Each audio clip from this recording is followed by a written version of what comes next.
વૃક્ષો છે તો શ્વાસ છે, અને શ્વાસ છે તો જ આપણો આઝાદ ઇતિહાસ છે. આપણે સૌ જાણીએ છીએ કે ઔદ્યોગિક વિસ્તારોમાં વિકાસની સાથે પર્યાવરણનું સંતુલન જાળવવું કેટલું જરૂરી છે.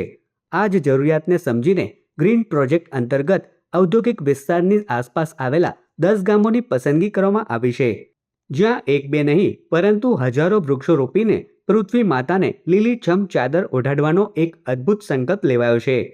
આ અંગે એફડીડીઆઈના એક્ઝિક્યુટિવ ડાયરેક્ટર લલિત પ્રકાશે જણાવ્યું હતું કે ઔદ્યોગિક પ્રગતિની સાથે પર્યાવરણની સુરક્ષા એ આપણી નૈતિક જવાબદારી છે.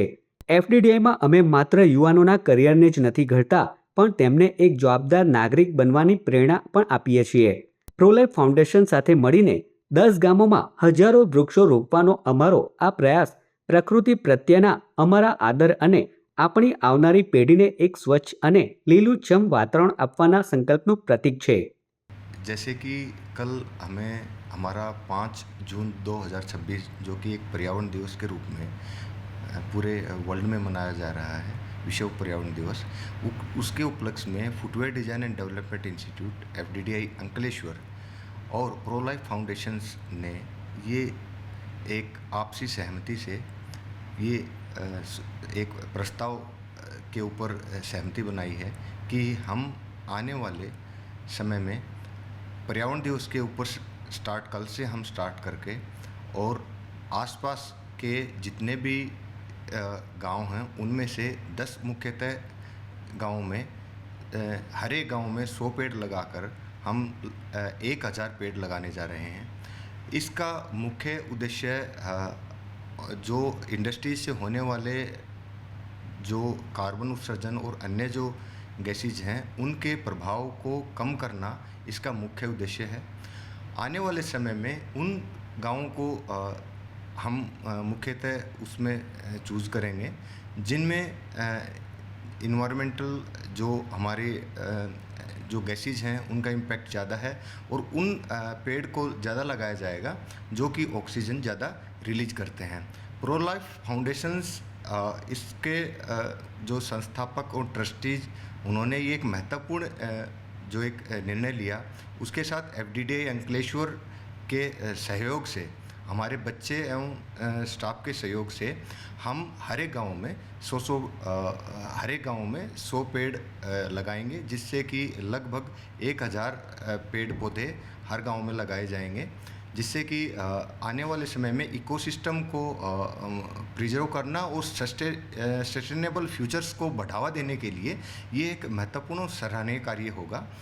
और भारत सरकार के जो इसमें भी बहुत से ऐसे वर्ल्ड एनवायरनमेंट डे के ऊपर एक पेड़ माँ के नाम भी यहाँ पर एक मुहिम है, जिसको भी हम कल पर्यावरण दिवस अंतर्राष्ट्रीय पर्यावरण दिवस के ऊपर हम इसको सुचारू रूप से विधिवत एक तरीके से हम इसको पूर्ण करेंगे. और आने वाले समय में जो हमारा क्लाइमेट जो चेंज है उसके जो दुष्प्रभाव हो रहे हैं उनको कम करने के लिए, ये इको सिस्टम को मजबूत करने के लिए ये pro life foundations and FDDI Ankleshwar के बीच में एक महत्वपूर्ण एक स्तंभ के रूप में कार्य होगा. और आने वाले समय में इसके बहुत ही अच्छे और प्रभावी सकारात्मक इसके प्रभाव देखने को मिलेंगे. વૃક્ષો માત્ર ઓક્સિજન જ નથી આપતા, પણ આપણી આવનારી પેઢીઓનું ભવિષ્ય સુરક્ષિત કરે છે. પ્રોલાઇફ ફાઉન્ડેશન અને એફડીડીઆઈનો આ સંયુક્ત પ્રયાસ માત્ર એક દિવસની ઉજવણી નથી, પરંતુ પર્યાવરણની રક્ષા કાજે લેવાયેલું એક અમૂલ્ય અને ઐતિહાસિક યોગદાન સાબિત થશે. આવો આપણે સૌ પણ આ ઉમદા કાર્યને બિરદાવીએ અને આપણા સ્તરે પણ પર્યાવરણ બચાવવાનો સંકલ્પ લઈએ, કારણ કે ધરતી પ્રદૂષણ મુક્ત ત્યારે જ બનશે જ્યારે વૃક્ષોથી આપણી ધરતી સચશે. પ્રોલાઇફ ફાઉન્ડેશનના મુખ્ય ટ્રસ્ટી કરણ જોલીએ જણાવ્યું હતું કે પર્યાવરણની રક્ષા એ કોઈ એક વ્યક્તિ કે સંસ્થાનું કામ નથી, પરંતુ આપણા સૌની સહિયારી ફરજ છે. પ્રોલાઇફ ફાઉન્ડેશન હંમેશા પ્રકૃતિ અને માનવ જીવનના સંતુલન માટે કાર્યરત રહ્યું છે. જ્યારે એફડીડીઆઈ જેવી પ્રતિષ્ઠિત સંસ્થા આપણી સાથે જોડાય છે, ત્યારે આ ગ્રીન પ્રોજેક્ટની તાકાત બમણી થઈ જાય છે. 10 ગામોમાં રોપાનારા હજારો વૃક્ષો ભવિષ્યમાં માત્ર ઓક્સિજન જ નહીં આપે, પણ આ વિસ્તારમાં હરિયાળી ક્રાંતિના સાક્ષી જરૂર बनशे. मुझे ये बताते हुए बहुत खुशी हो रही है कि प्रो लाइफ फाउंडेशन और एफडीडीआई एक संयुक्त प्रयास कर रहे हैं इन्वायरमेंट डे पे कि हम 1000 पेड़ उगाएंगे भरूच डिस्ट्रिक्ट के अलग अलग गांव में।